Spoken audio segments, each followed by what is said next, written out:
Thank you very much, Amy. I knew you were here, so I was just joking, but thanks very much for coming. Come and take a seat. Excellent to see you again. How's things?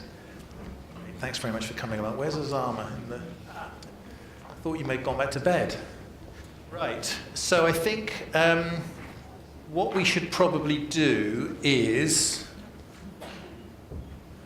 I'm just thinking, do you want to move to the other one down there, just so you... I know you think, but it's like it's more symmetrical like that, with you guys in the middle with one... Sorry.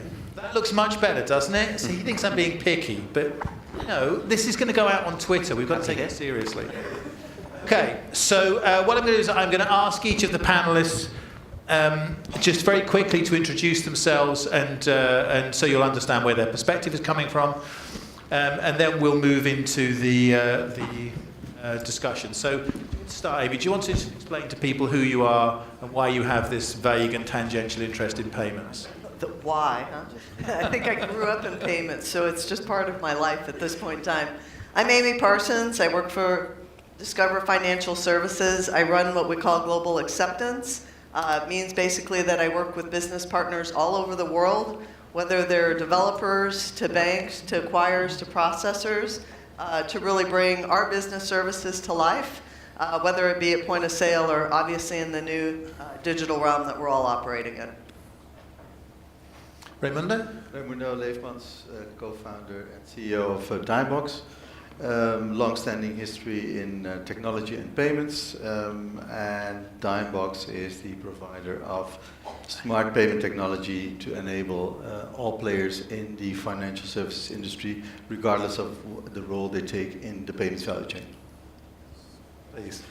My name is Nick Sanchi. I'm many years in the industry, currently acting as CEO of BSP1, a German merchant service provider.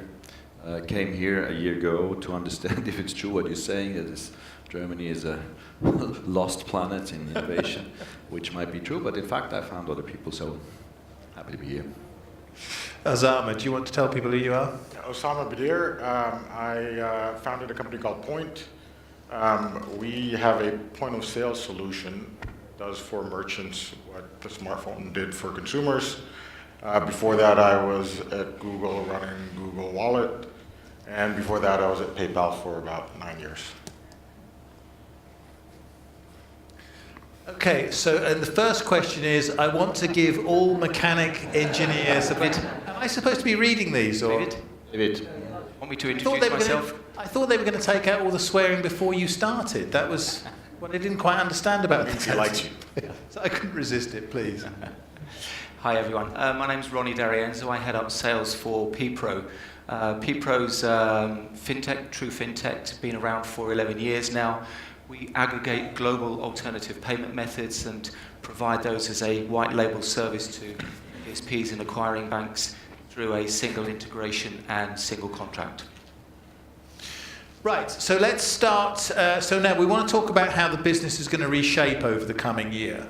So, and I know there are a lot of different perspectives on this, but I wonder if we could start just by, and I know you're going to say this is my sort of crackpot obsession, but I wonder if we can start just at the regulatory end of things, because I can't see how the impact of PSD2, GDPR, things like this aren't going to fundamentally change the way the business looks. So who has started to look at the impact of those on their business already?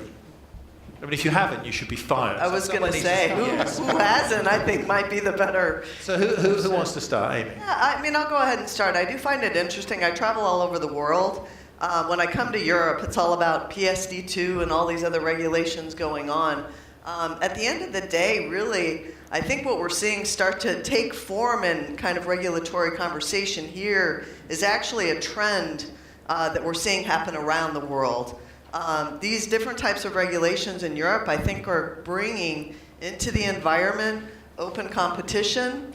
It's bringing innovation, and it's obviously bringing more talk around security in ways that we need to do for the entire industry. It's not about banks anymore. I think it's very easy for us to say banks, we've lived our lives wanting to make sure, right, moving money is safe and secure and it's a sound system. We've got a lot of players hanging out with us now.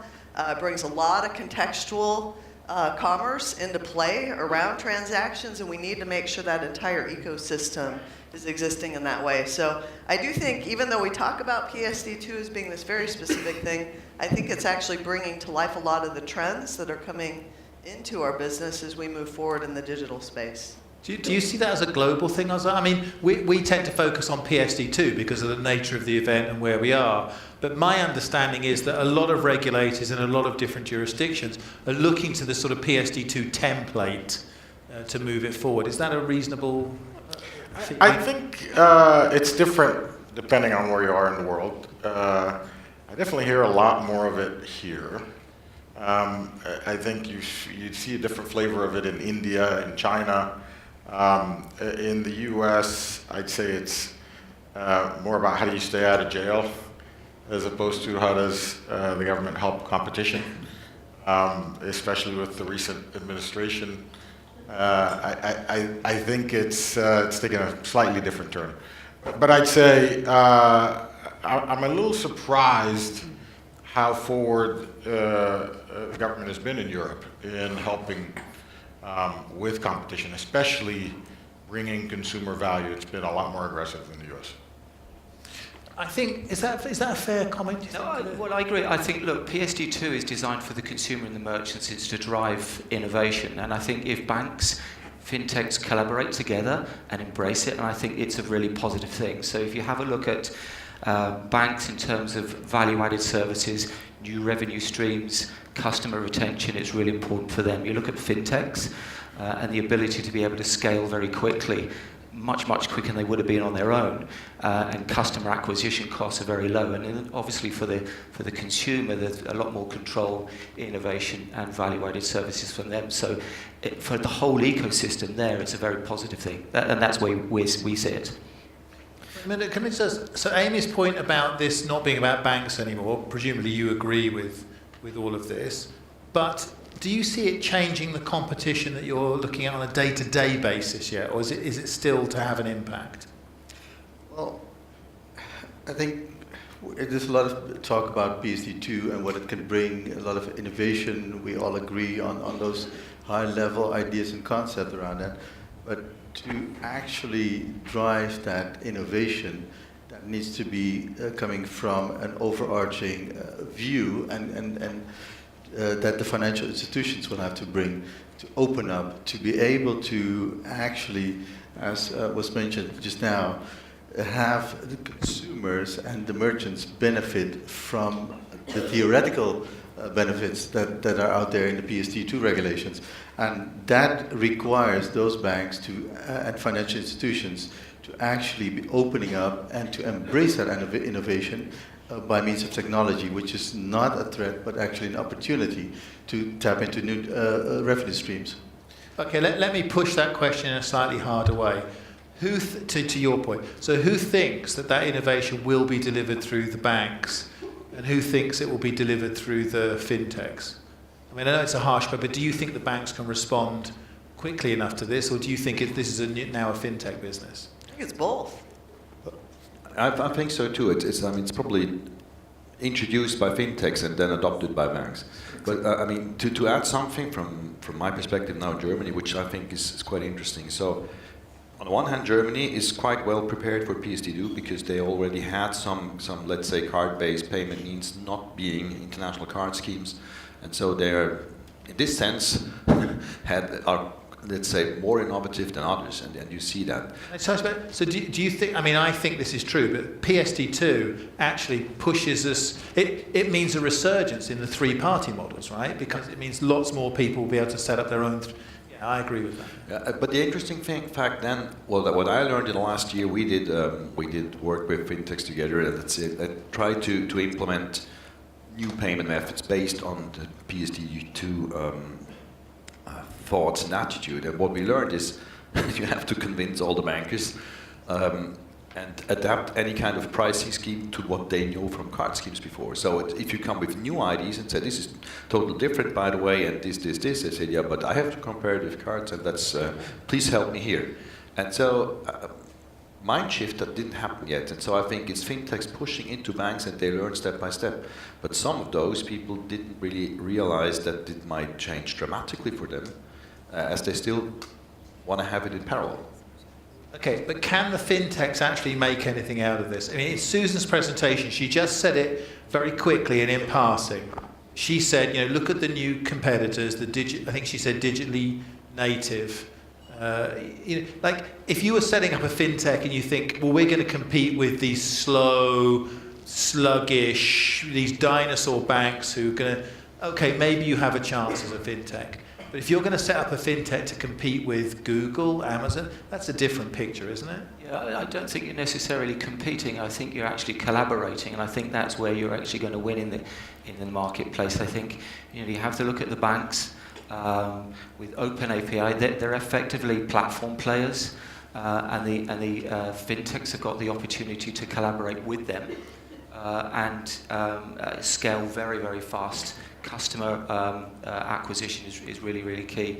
So I think collaborating, working together, and that's what PSD2 is intended to be, is actually going to be beneficial for both. I mean, you could have a look at banks maybe innovating, potentially, maybe less likely, because as you mentioned, slow moving, acquisition, possibly, and I think there will be a lot of that in the next couple of years, or more likely it's the collaboration and working together that will win.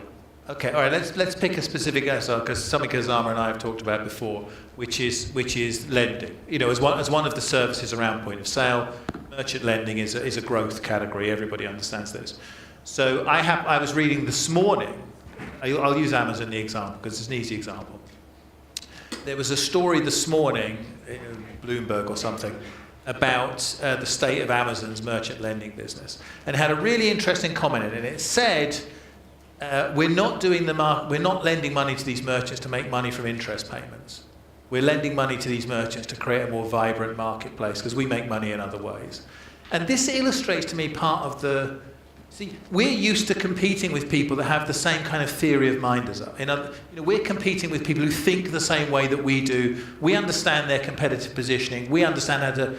But now all of a sudden you're competing with people who just have a completely different business model. They don't care if the transaction fees at point of sale go to zero.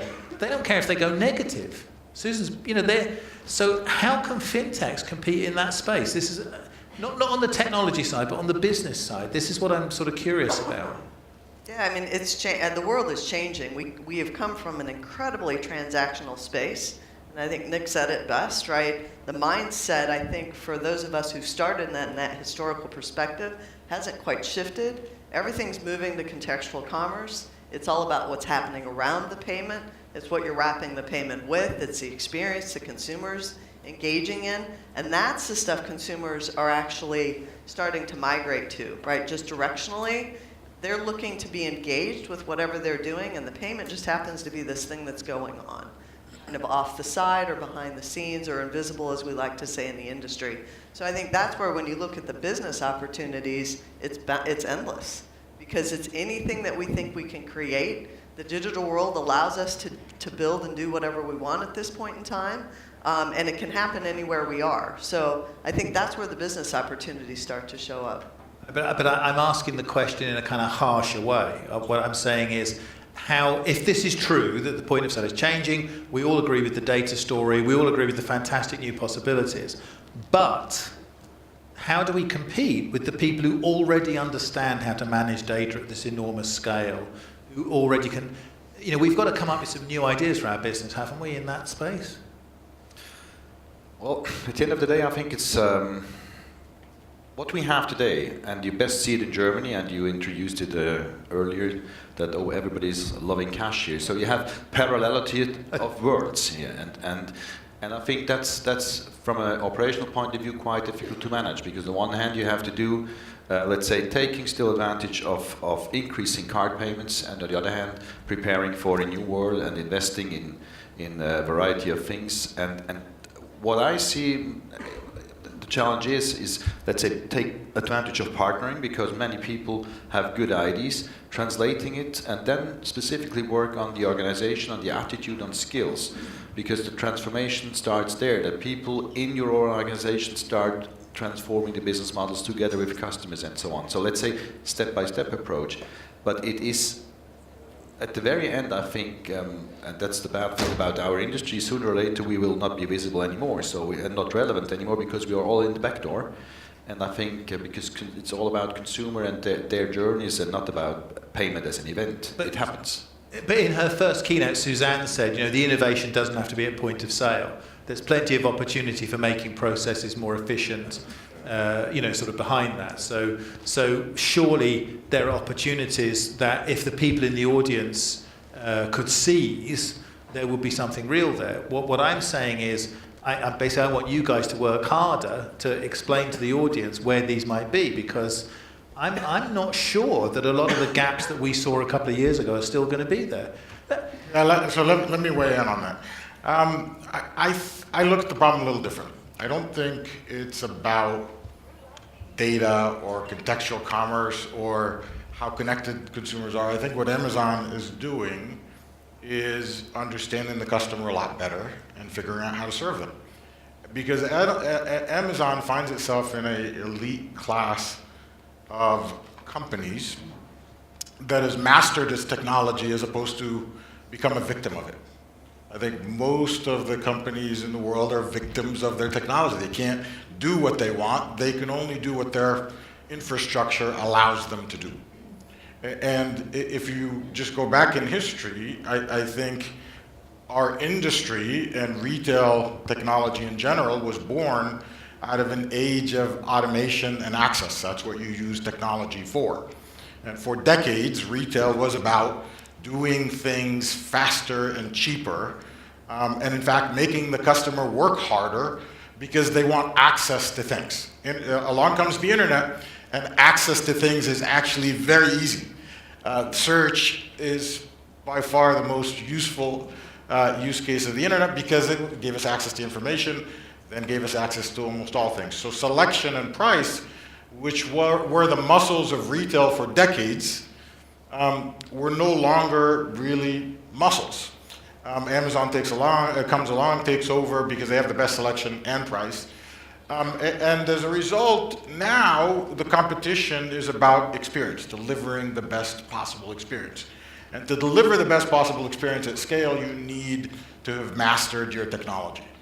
And most retailers, now I think most people don't see this, Amazon is benefiting from 10 years of infrastructure build out that got them to this point. Everyone else is starting that journey and figuring out how to accelerate that and leverage a lot of their innovations as opposed to taking 10 years to get there will be critical. But it's about understanding where the customer is, what they want. Add to that the fact that we have the biggest change out of consumer behavior in probably 3 or 4 decades. Millennials act very differently than every other generation before them. They have very high expectations because they're born out of a digital age where they not only appreciate convenience, they demand it. And they will go elsewhere if you can't deliver it. That combination is a perfect storm for new retailers to deliver on those. Okay, but let me just ask, because I can't help but use Amazon as the example, because it's an example everybody's familiar with. We all, and we've all done what Susan said, which is ordered things on Amazon and forgotten about it. Not just when the pub's shut, but other points during the day. But actually, I quite like that, because when you get home and there's a package and you forgot, oh my God, I forgot I ordered that book. It's like something from the universe to you. I mean, I'm not against it.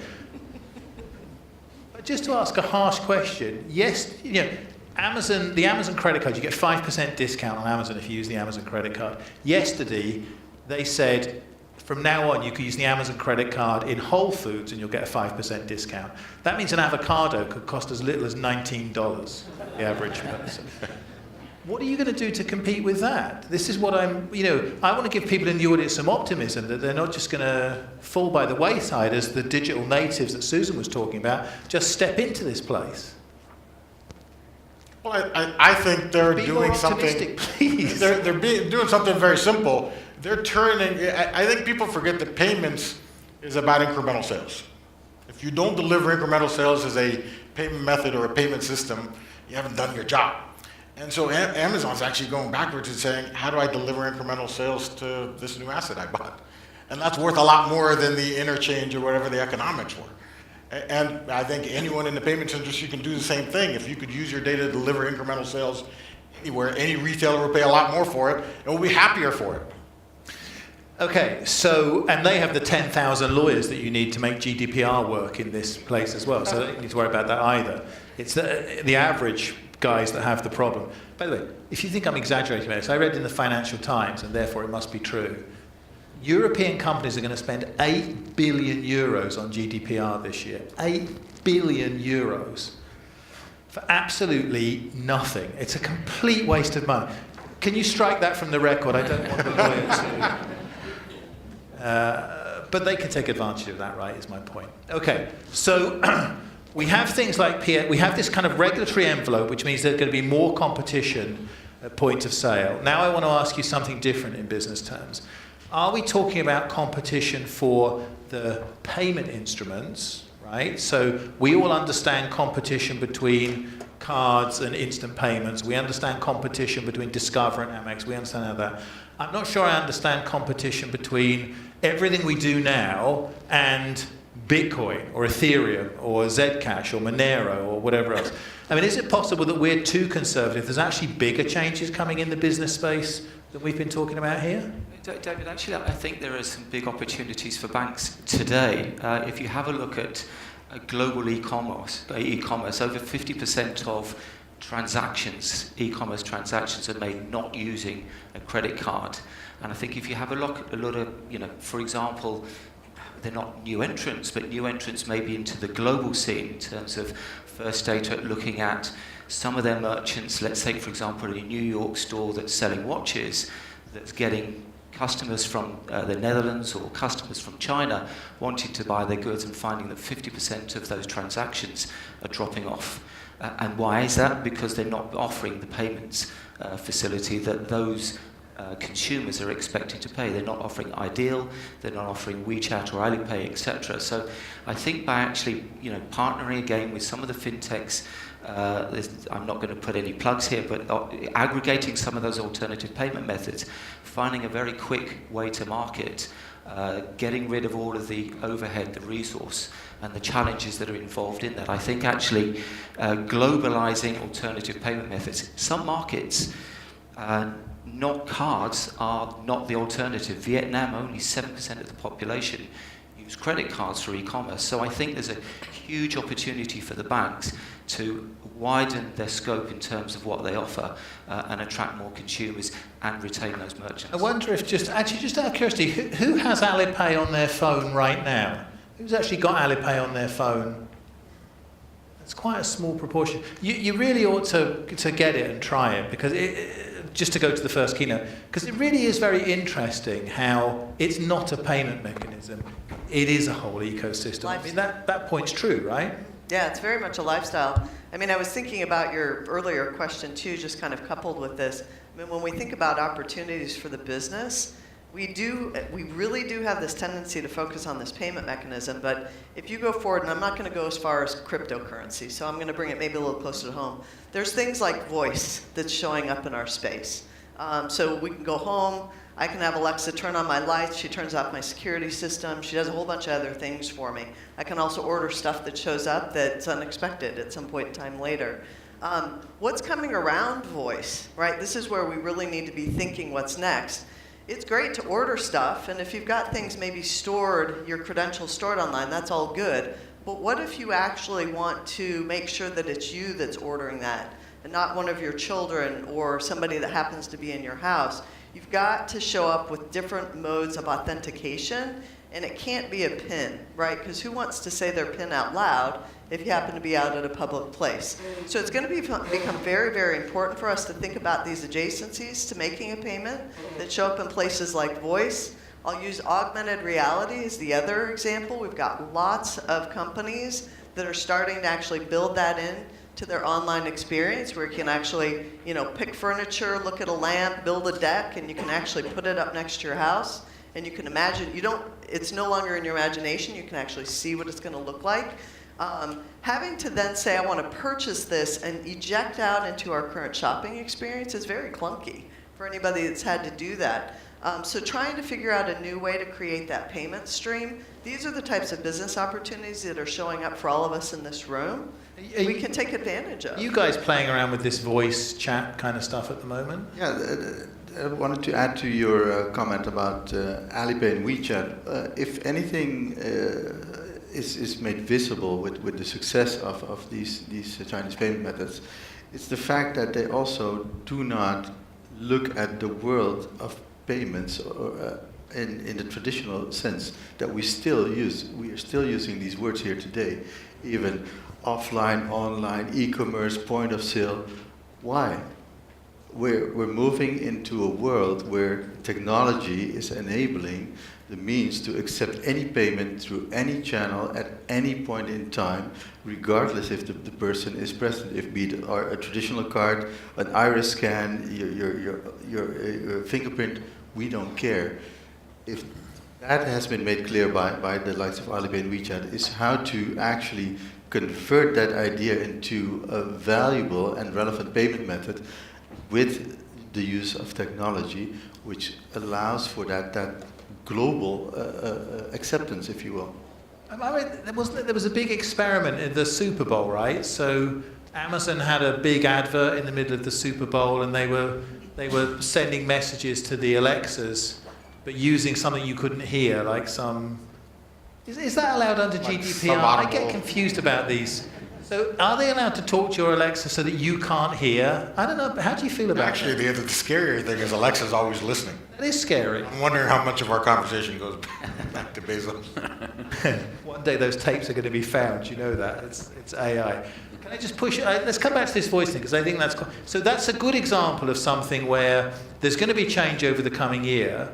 But what what change does it mean in the kind of business level, the business level organization? Because if we have something where you start doing everything through chat channels and voice, but to actually execute the transaction, you still need to go to some app and use the same old payment mechanism. That doesn't seem quite right. Your point is surely correct, which is going to mean some new way of doing things. But here, isn't that just going to mean everything going through PSD2 APIs to the account? I mean, if you've got the strong authentication from voice, why are you going to have any of these intermediaries like cards? I'm sorry to say this, but it's my job. The world. Why aren't you just going to go straight to the bank account? No, at the end of the day, you don't need it. I mean, the point for me is it's kind of a user and it's a use case. And depending on what it is, you use a mean. And the colleagues from WeChat or Alipay understood that it's not about centric from a bank to a consumer. It's all about the individual. It's himself or herself and traveling around his proper world. And it's all seamless about what they want to do. And payment happens as well. And I think that's... I'm sure if we will have soon, let's say, this situation where you have the ideal use case using voice or fingerprint or whatever, but it's maybe not ideal to use voice for in the main station or something, or here in the audience. I think rather than get stuck on the technologies, the outcomes are to me much more important. I think two outcomes I'm excited to see in the future are around advertising. Advertising is one of the most inefficient industries in history. A lot of wasted money there. And Google's making a huge business out of making it measurable, making it less inefficient. But it's still very inefficient in two ways. Getting ads that I do want all the time, and never ads I don't want. I think with all the data you have about me, and I think this is how millennials actually think, unlike previous generations, they're like, it's my private data, don't look at it, don't use it. They actually say, take it all, but don't give me a damn ad that I don't want. In fact, if you look at all the ad blocking revenue in the last 2 years alone, it's on an exponential rise because of this trend. So giving consumers ads they do want all the time, 100% of the time. And then on the other side, pay for performance advertising as opposed to the spray advertising. That you pay and hope that something gets delivered. No, pay because you delivered me an order or a sale. And I would say that Uber 10 years from now will be looked at as the first paper for performance advertising formats. I just want to illustrate your point. This is the real. So this is big data, right? This is the state of big data in 2018. So these are the offers from my telecom provider, who I've been with for 30 years. They know everything. In fact, they know everywhere I've been for the last 30 years. And the last, so I've got an advert to go to buy some lottery tickets. I've never bought a lottery ticket in my entire life. To buy some cheese. Okay, that's fair enough. I do buy some cheese. An advert to get me to go to the Victoria Beckham Estee Lauder, what is that, perfume thing? I think that's... I would have sent you that email personally. I want to get, do I look like the sort of person who would go to a Lady Gaga concert? Really, it's like... So surely he's got a point, right? The state of... Susan said smart data, not big data, but we're still in the big data, right? So if it wasn't illegal under GDPR, don't you think targeted advertising would be a great way forward? I think government gets in the way more than they actually help. Okay, right. Now, let's finish up. That too, by the way. Let's finish up by looking forward. I want you guys to start saying what you think about the shape of the industry that's going to come. Okay, so we've talked a little bit about the different kinds of competitors. You're quite confident about the ability to absorb the new payment instruments. You can say, okay, so we can start using the data around the point of sale. I'm still curious about the shape of that business, though, because on this panel last year, I think it was Ron Khalifa said, we've got to do away with the notion of acquirers and start thinking about merchant service providers. You know, it's a rounded merchant proposition that has to be offered. So I want you guys to just look forward over the coming year a bit and just give me one or two of your suggestions for what you think should be in that more rounded merchant proposition. I'm sorry. I think we have a tendency to talk about customer-centric, and I think in our space we need to talk about merchant-centric. And when we put the merchant in the center of the world and think about what they want flexibility on products. So some of them, big brands, they just want to take this stuff and put it into their technology because they want to control the consumer experience. You have smaller merchants, they need things packaged and cared for them and served up. So you've got different products that you've got to make sure you have a lot of flexibility around. You need to take all payment types. No longer is it just about one or two options. They need to make sure that they can serve all their customers, and that's very, very important to them. Is that really true? Because, I mean, there are shops in London already that don't take cash anymore. You know, there are plenty of places where you can't... Okay, so when I say payments, cash is actually eliminated from my conversation. Oh, right. So, yeah, I've kind of moved beyond cash somewhere in my life. Like Suzanne did earlier. So, and then I think lastly, unified commerce comes into place, and it's this conversation around intelligent data. You've got to make sure that you know who's there. The merchants want to know, right, what customers are coming in, what channels and when at all times, and they need to be able to connect those across all their different commerce channels. So those are probably the three quick, easy ones that I would hit on. What kind of stuff are you guys working on? Is it the traditional kind of loyalty stuff like Azam was talking about, or are you looking at different things? No, I think on the one hand we're focusing today on merchants, but even more on consumers, because in the long run I think it's all about, let's say, a multi-channel proposition, but an omni-channel experience as well in the process, and so in the experience of merchants and their customers.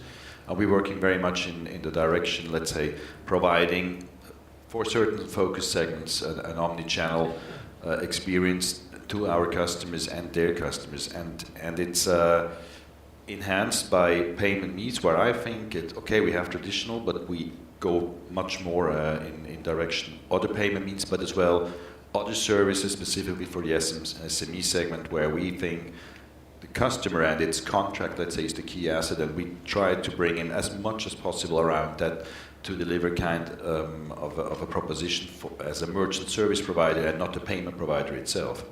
So I think we value much more the ecosystem of the SME, and on the other hand you have key accounts where you go dedicated, solution-based, etc., where we saw multi-channel experience all over the globe, which is a different game, I think. Zara, I'm sure you're right about advertising and things like that, but what other things are coming into that space? Because I'm thinking, if we take on board this idea of the smart data, I mean, surely there must be some amazing things that I can't think of that we can do with that data once we have it. There's a long list, and I can go on this forever because we're now up to 6,000 developers and about 1,000 apps on our platform, and so there's an endless list. But let me bubble up a little bit. I think payments is the original software as a service, but we don't look at it as a SaaS business. And the first rule of SaaS businesses is charge for the value you bring. And we forgot that a long time ago, and therefore stopped delivering additional new value. That's what SaaS businesses keep doing. I'd say in addition to that, every tech company on earth wants to get into payments in one way or another because it's one of the stickiest businesses in history, both on consumer and merchant side. It's like a utility, and that means you can build so many additional services on top of it. In fact, your customers demand it because it needs to be integrated with all that data. So I would argue you are in the business, at least on the small end, SMEs, you're in the business of delivering every piece of software that business needs. I would argue that is your job. Every service that a business needs will become software, and every software that they need, you should figure out and deliver it to them based on their demographics. At the large end, helping businesses identify their customers across channel should be your number one thought. That idea of the strong platform play, that's one of the strong defenses, isn't it, against the digital natives that... I would say it's an offense. It's a defense only if you lost your business to Square or somebody else and now you're trying to get it back. Yeah. Don't wait for that point. Fair point. What's going to change in the business over the next year? I think for me, look, consumers are expecting faster payments, frictionless, seamless, and I think fintechs are working towards delivering that. But actually that gives rise to a bigger risk in terms of fraud risk and cybersecurity. I think it was mentioned earlier in terms of robotic process automation, biometrics, etc. So I think the move towards delivering greater protection around fraud, cybersecurity is something that the business needs to really focus on. Yeah, and I would actually say it's not just about faster payments, it's about real-time payments. I mean, people are really expecting, if I'm passing money to somebody, if I'm going to pay you money for whatever reason, you're going to want it now. You don't want to wait a day or 2 or 5 for whatever system it has to go through. So I think real-time and bi-directional transactional structure becomes critical for the future. This pushes us towards apps again, though, doesn't it? Because that pushes us more towards the kind of Swish, VIP, Mpe sort of world rather than... Not necessarily. If you look at it from an overarching point of view where you truly want to provide those merchant services, those value adds to those customers that can be leveraged to their customers, it truly sits at the back where these services need to be shaped and formed and offered by means of the data that is there. Being able to predict what is going to happen before it happens has the immediate benefit of eliminating risk, reducing fraud, whilst at the same time increasing conversion, service value adds towards those customers and their customer engagements, knowing that John Doe is truly John Doe at the point of sale or online or offline, and be able to present them with the relevant payment methods and the relevant advertising for that specific customer. And that comes from the back end, which has to be facilitated by those merchant service providers. I remember I can't remember if it was this conference or where somebody said, when the ads are really relevant, they don't seem like ads, they're just part of the conversation. Exactly. And that would be kind of an interesting point to try and get to, right? Where useful search results. Useful, yeah. That's why Google became so big, right? Yeah. Actually useful search results. Yeah, so that kind of thing. You get paid for. But at the next level up, where it's part of the context that you were talking about, that would be fantastic if it wasn't illegal under GDPR. So first of all, thank you very much. I just want to make it very clear, the panel did not know what questions they were going to be asked. They gave you their honest opinions on those topics, not a load of PR waffle, and I hope you appreciate it as much as I did. Thank you very much, everybody. Thank you.